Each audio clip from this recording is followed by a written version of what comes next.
خرافات الشيعة. خرافات الشيعة. خرافات الشيعة.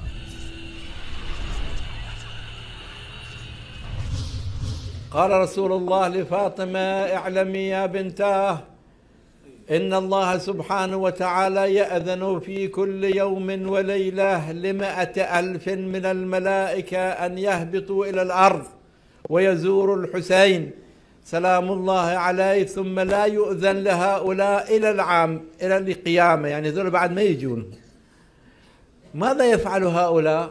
يكتبون أسماء زوار الحسين وأسماء آبائهم وأمهاتهم وعشائرهم، حتى ألقابهم من يا عشيرة، يكتبون ذلك في قائمة ويذهبون بها إلى السماء. هؤلاء إلى يوم القيامة يصلون، يسبحون، يذكرون الله، ويجعلون ثواب ذلك كله لأولئك الزوار الذين سجلت أسماءهم في تلك القائمة.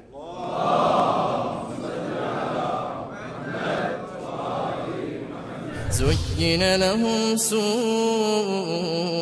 أعمالهم والله لا يهدي القوم الكافرين.